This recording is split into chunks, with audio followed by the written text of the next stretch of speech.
মৰমৰ ছাত্ৰ-ছাত্ৰীসকল, পোনপ্ৰথমে তোমালোকে এই বাক্যকেইটালৈ মন কৰা। দেশতকৈ মোমাই ডাঙৰ নহয়।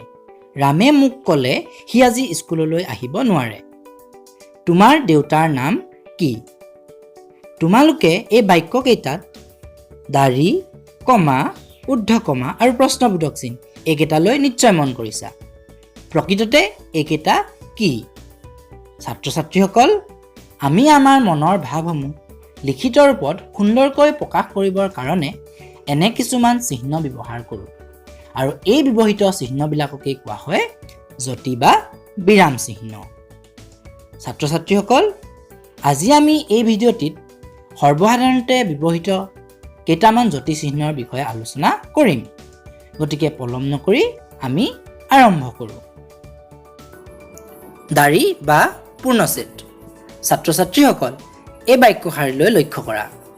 মোৰ বিদ্যালয়ৰ নাম ৯১ নং জয়মতী প্ৰাথমিক বিদ্যালয়। এই বাক্যশাৰীলৈ মন কৰিলে আমি বুজিব পাৰিম যে প্ৰাথমিক বিদ্যালয় বুলি কোৱাৰ লগে লগে এই বাক্যশাৰীৰ অৰ্থটো সম্পূৰ্ণৰূপে প্ৰকাশ পাইছে আৰু বক্তাই সম্পূৰ্ণ বিৰতি লৈছে, অৰ্থাৎ উশাহটো এৰি দিছে। গতিকে আমি বুজিব পাৰিলোঁ বাক্য এটা শেষ হোৱা বুজাবলৈ আৰু লগতে বক্তাজনে বিৰতি ল'বৰ বাবে এই দাঢ়ি বা পূৰ্ণচ্ছেদ ব্যৱহাৰ কৰা হয়। ছাত্ৰ-ছাত্ৰীসকল, পুৰণি অসমীয়াত যতিচিহ্ন হিচাপে কোনো এটা স্তৱকৰ চৰণৰ শেষত প্ৰথম শাৰীত এটা দাঢ়ি আৰু দ্বিতীয় শাৰীত দুটা দাঢ়ি ব্যৱহাৰ কৰা হৈছিল। এই কথাটোক বুজিবৰ বাবে আমি তলৰ বাক্য দুটালৈ চাওঁ। জয় জয় কৃপাময় দেৱ যদুপতি, তোমাৰ চৰণে মাগো অমূল্য ভকতি। এতিয়া তোমালোকে এই বাক্য দুটালৈ মন কৰা। এই বাক্য দুটাৰ প্ৰথম শাৰীটোত এটা দাঢ়ি ব্যৱহাৰ কৰা হৈছে আৰু দ্বিতীয় শাৰীত দুটা দাঢ়ি ব্যৱহাৰ কৰা হৈছে। অৰ্থাৎ এই দাঢ়ি বা পূৰ্ণচ্ছেদ আমি বাক্য এটাৰ শেষত সম্পূৰ্ণ অৰ্থ প্ৰকাশ কৰিবলৈ আৰু বিৰতি ল'বৰ বাবে ব্যৱহাৰ কৰোঁ। কমা বা পাদযতি। বাক্যৰ মাজত এটাৰ পাছত এটাকৈ কেইটামান নাম বুজোৱা শব্দ ব্যৱহাৰ কৰিলে প্ৰত্যেক শব্দৰ পাছত বিৰতি লোৱাৰ আৱশ্যক হয়। গতিকে প্ৰত্যেক শব্দৰ পাছত কমা ব্যৱহাৰ কৰা হয়। উদাহৰণস্বৰূপে বাঘ, সিংহ, হাতী, ভালুক আদি হ'ল বনৰীয়া জন্তু। ছাত্ৰ-ছাত্ৰীসকল, এই বাক্যশাৰীত বাঘ, সিংহ, হাতী, ভালুক এই শব্দকেইটা কওঁতে আমি অলপ সময় ৰ'ব লগা হৈছে। গতিকে এই ক্ষেত্ৰত শব্দ এটাৰ শেষত কম সময়ৰ বাবে বিৰতি ল'ব লগা হ'লে কমা ব্যৱহাৰ কৰা হয়। ছেমিকলন বা অৰ্ধযতি। এটা দীঘলীয়া বাক্যৰ মাজত কমাতকৈ সামান্য বেছি আৰু দাঢ়িতকৈ সামান্য কম সময় ৰ'ব লগা হ'লে তেনে ক্ষেত্ৰত ছেমিকলন ব্যৱহাৰ কৰা হয়। এই ক্ষেত্ৰত বাক্যশাৰীৰ আগৰ অংশৰ লগত পাছৰ অংশৰ বিশেষ সম্বন্ধ থাকে। উদাহৰণস্বৰূপে আজিৰ অসমীয়াসকল ভীৰু, কিন্তু অতীজৰ অসমীয়াসকল বীৰৰূপী আছিল। এই বাক্যটোত ভীৰু শব্দৰ পিছতে আমি ছেমিকলন ব্যৱহাৰ কৰিছোঁ। ইয়াৰ কাৰণ আজিৰ অসমীয়াসকল ভীৰু বুলি কোৱাৰ লগে লগে আমি অলপ সময় ৰ'ব লগা হৈছে আৰু লগতে এই অংশটোৱে সম্পূৰ্ণৰূপে অৰ্থ প্ৰকাশ কৰি দিয়া নাই। গতিকে আমি এনে ক্ষেত্ৰত ছেমিকলন ব্যৱহাৰ কৰিছোঁ যাতে পাছৰ অংশটো কোৱাৰ লগে লগে বাক্যটোৱে সম্পূৰ্ণৰূপে অৰ্থ প্ৰকাশ কৰে। প্ৰশ্নবোধক চিন। ছাত্ৰ-ছাত্ৰীসকল, বাক্য এটাৰ অৰ্থ যদি প্ৰশ্নবোধক হয় তেনেহ'লে তেনে বাক্যৰ শেষত প্ৰশ্নবোধক চিন ব্যৱহাৰ কৰা হয়। উদাহৰণস্বৰূপে, বৰ্তমান অসমৰ মুখ্যমন্ত্ৰীজনৰ নাম কি?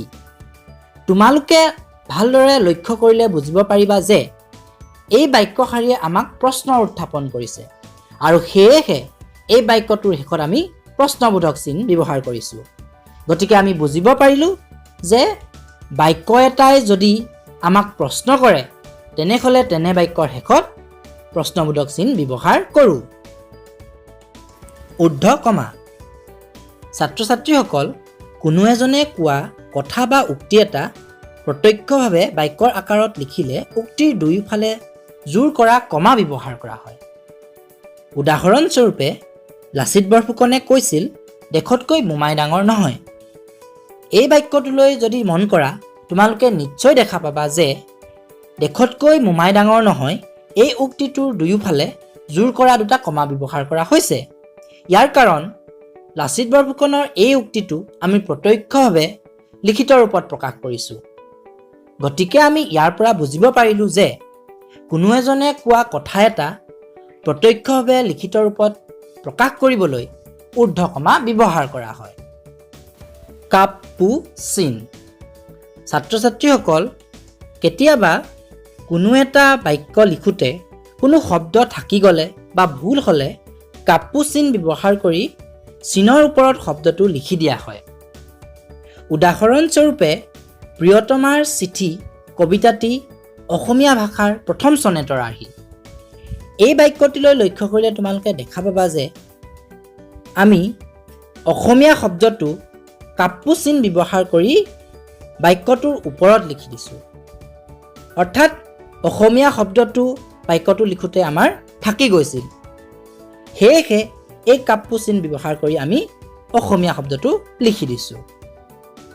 মৰমৰ ছাত্ৰ ছাত্ৰীসকল, আজিৰ এই ভিডিঅ'টিত আমি দাঢ়ি বা পূৰ্ণচ্ছেদ, কমা বা পাদযতি, ছেমিকলন বা অৰ্ধযতি, প্ৰশ্নবোধক চিন, ঊৰ্ধ্বকমা আৰু কাপুচিন, মাত্ৰ এই 6টা যতিচিহ্নৰ বিষয়েহে আলোচনা কৰিলোঁ। তোমালোকে উচ্চ শ্ৰেণীত আৰু বহুতো যতিচিহ্নৰ লগত পৰিচয় পাবা। শেষত তোমালোক সকলোকে মোৰ তৰফৰ পৰা আন্তৰিক ধন্যবাদ জ্ঞাপন কৰিছোঁ। যদি তোমালোকৰ এই ভিডিঅ'টো চাই ভাল লাগিলে তেন্তে ভিডিঅ'টো লাইক কৰি দিবা আৰু লগতে ভিডিঅ'টো শ্বেয়াৰ কৰি দিবা। কোনোবা যদি এই চেনেলটোলৈ নতুনকৈ আহিছে তেন্তে প্লিজ চেনেলটো ছাবস্ক্ৰাইব কৰি দিব। ধন্যবাদ।